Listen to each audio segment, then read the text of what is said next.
2 Chronicles, chapter 21. Then Jehoshaphat rested with his ancestors, and was buried with them in the city of David. And Jehoram his son succeeded him as king. Jehoram's brothers, the sons of Jehoshaphat, were Azariah, Jehiel, Zechariah, Azariahu, Michael, and Shephatiah. All these were sons of Jehoshaphat king of Israel. Their father had given them many gifts of silver and gold, and articles of value, as well as fortified cities in Judah. But he had given the kingdom to Jehoram, because he was his firstborn son. When Jehoram established himself firmly over his father's kingdom, he put all his brothers to the sword, along with some of the officials of Israel. Jehoram was 32 years old when he became king, and he reigned in Jerusalem for 8 years.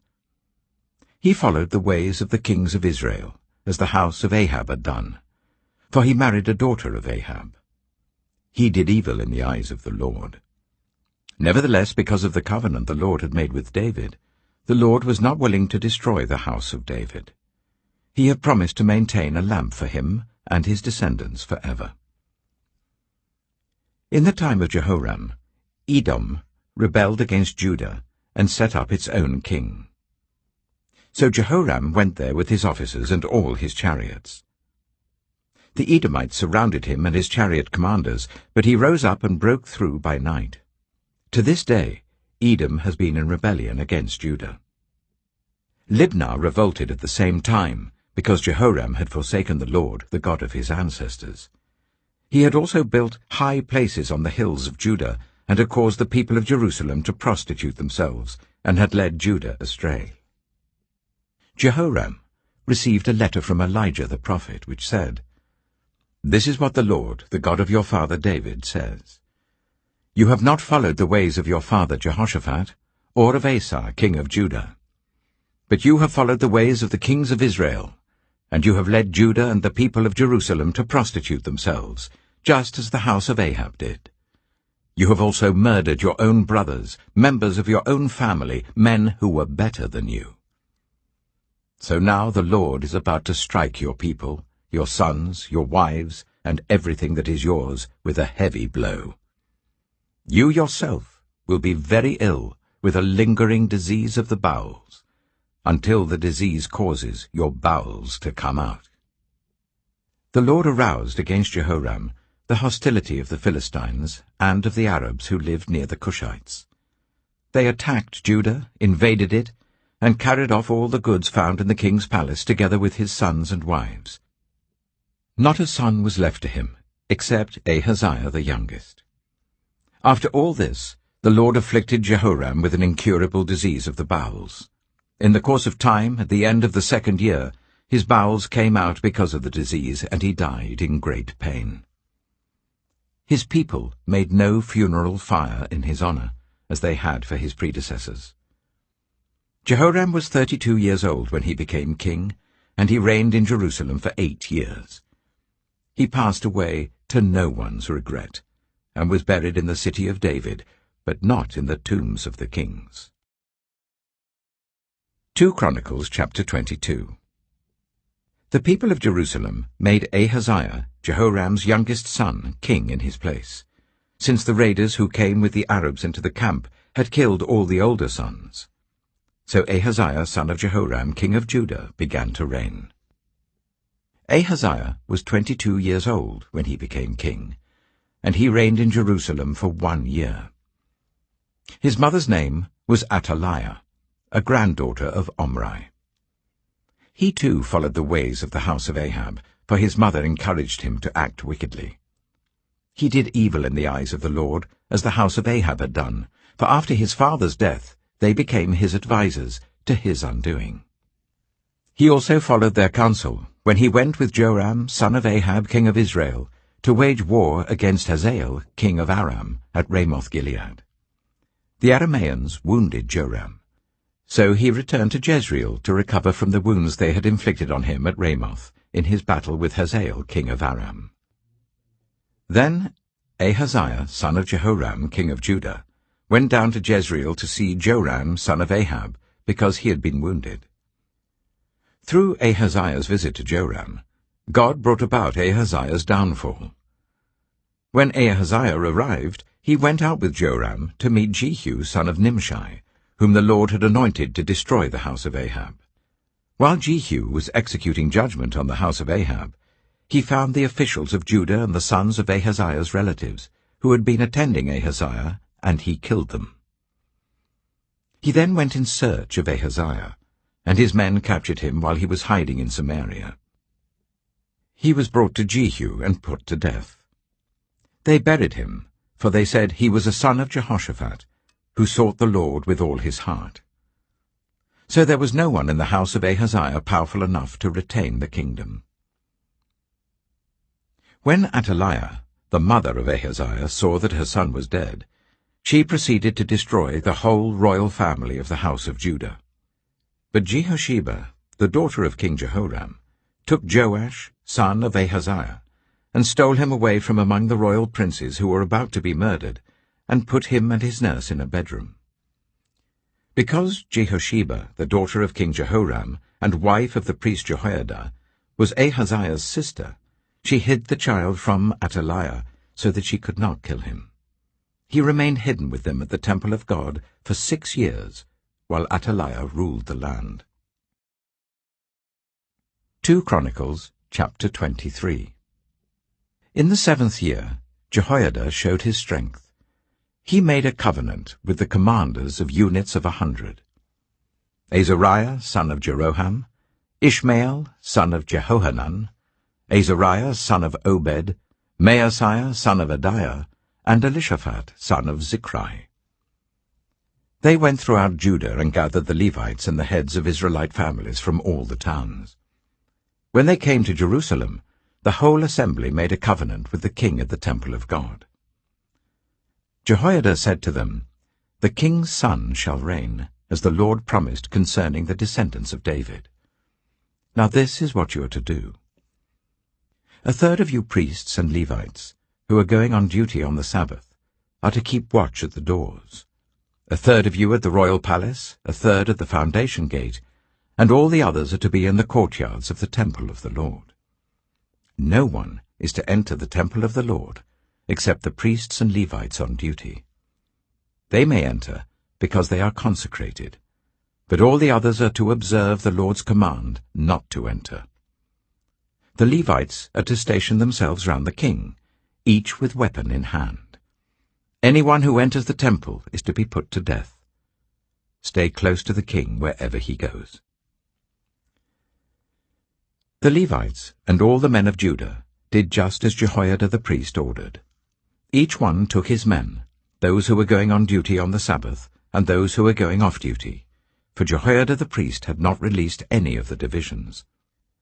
Then he gave the commanders of units of 100 the spears and the large and small shields that had belonged to King David and that were in the temple of God. He stationed all the men, each with his weapon in his hand, round the king, near the altar and the temple, from the south side to the north side of the temple. Jehoiada and his sons brought out the king's son and put the crown on him. They presented him with a copy of the covenant and proclaimed him king. They anointed him and shouted, "Long live the king!"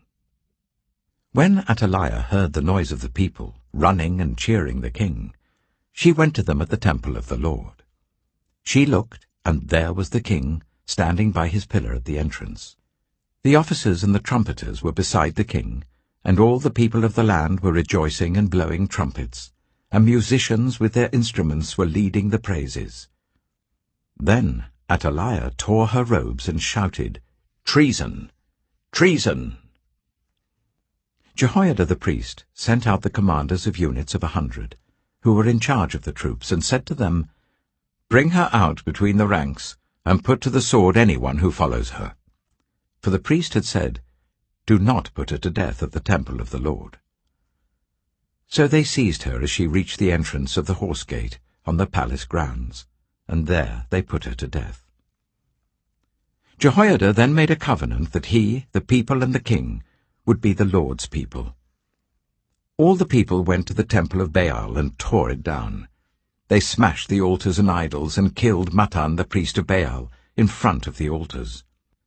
Then Jehoiada placed the oversight of the temple of the Lord in the hands of the Levitical priests, to whom David had made assignments in the temple, to present the burnt offerings of the Lord as written in the law of Moses, with rejoicing and singing, as David had ordered. He also stationed gatekeepers at the gates of the Lord's temple, so that no one who was in any way unclean might enter. He took with him the commanders of hundreds, the nobles, the rulers of the people, and all the people of the land, and brought the king down from the temple of the Lord. They went into the palace through the upper gate, and seated the king on the royal throne. All the people of the land rejoiced, and the city was calm, because Athaliah had been slain with the sword.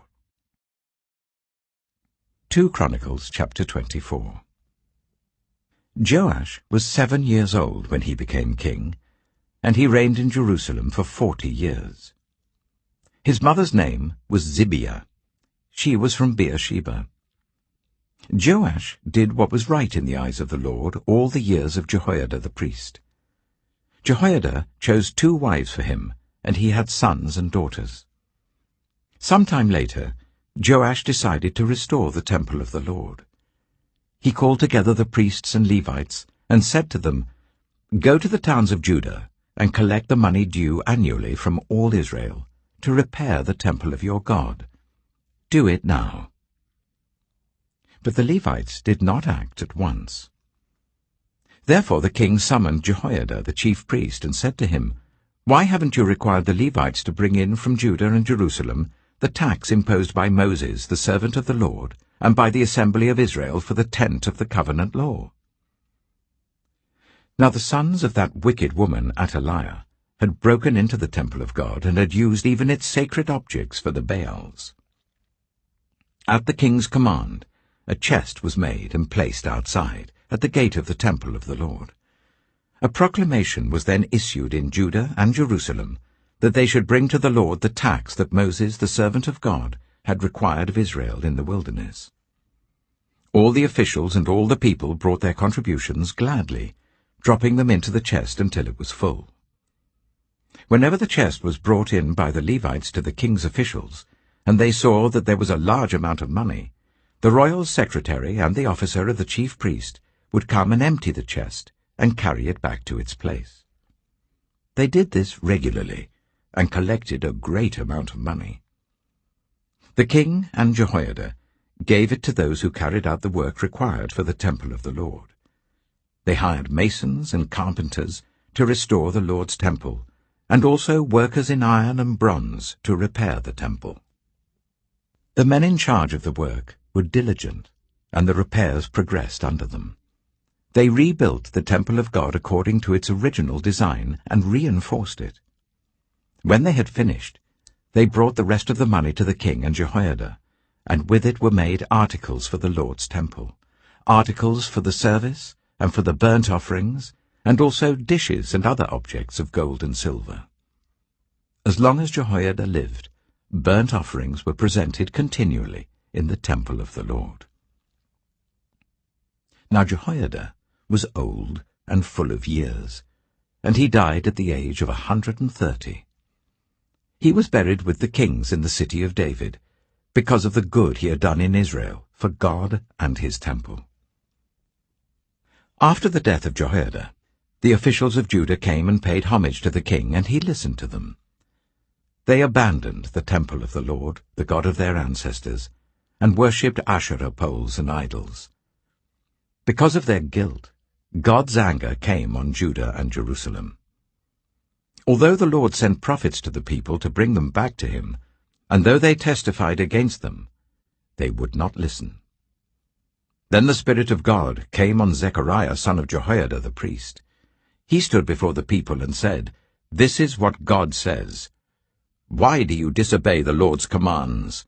You will not prosper. Because you have forsaken the Lord, he has forsaken you."